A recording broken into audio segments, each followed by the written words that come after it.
Blog post for February 29th, 2024. Introduction to Felt Sensing from our story, The Focuser as Storyteller. Written and read by Barbara Dickinson. As we prepare for our first gathering to explore interaction, let us take a look at the first practice distinguishing interactive focusing from basic or traditional focusing. Focuser as storyteller. If you have some experience with focusing, then you probably know that the story content is not a necessary part of a focusing session. Neither the focuser nor the listener in a partnership needs to know the story. Focusing, like we said in the previous blog post, is first and foremost felt sensing. The sensations plus feelings our body is producing in response to whatever is going on for us. But to maintain and improve relationships, one key is to understand the other person. In the practice of interactive focusing, that's where the story comes in. We call it focuser as storyteller. In the first several minutes of the focusing turn, this is the time to give context to what is happening inside, what is prompting the bodily response. Let's go back for a moment to create even better contrast.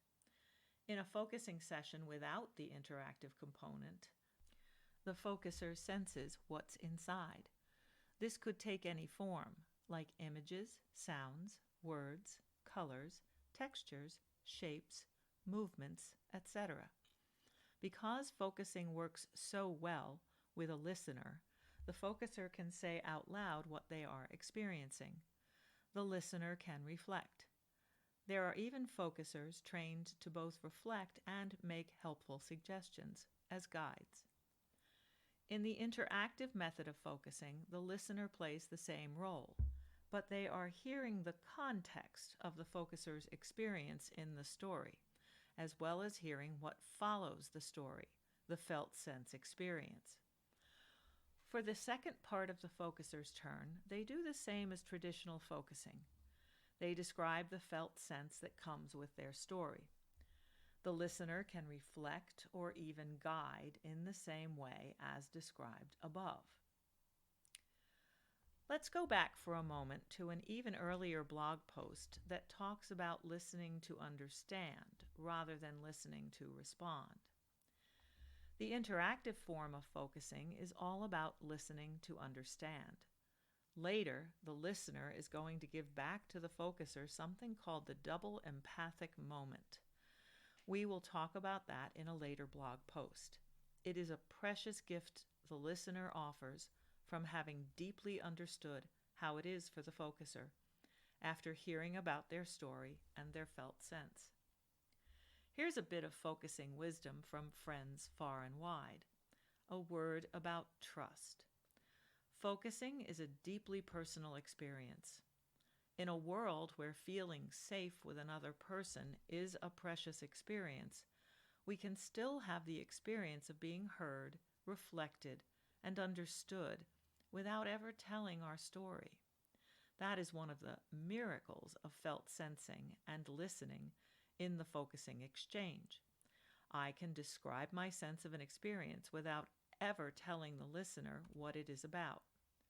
Some people call this content-less focusing. A closing word about trust. It is important to notice when trust is present in an interaction and when trust is absent. I may be able to understand another person deeply, but that doesn't mean I necessarily trust them. Being aware of how we are with trust is another key to maintaining and improving relationships. If I trust you, I may share more about how it is for me. If I do not know whether I can trust you, I can always share something without context or content. It is easier to say, I feel a bit fearful, than it is to say, I feel a bit fearful because my friend yelled at me yesterday. In the former, there is nothing for the listener to know who I am talking about. In the latter, I've shared a piece of what might seem like confidential information. Let's not take this too far yet. Maybe just consider, as you begin an interaction, what is your level of trust in the person in front of you, even virtually? Here are some ideas to try out in the coming weeks.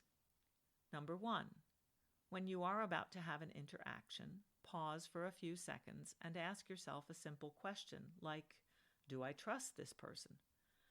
If it is possible, close your eyes and notice any reaction that comes in your body. It might be a small voice saying yes or no. It is not necessary to do anything, just notice. Number 2, take a few minutes out of your day in a quiet place to close your eyes if possible and ask yourself a gentle question like, what is between me and being perfectly fine right now? Then wait and just notice what happens next. Is there a bodily sensation? Does a sentence come? Does an image come? Is there a story connected with what comes? You might make a note of what the story is and what the sensation was that accompanied it.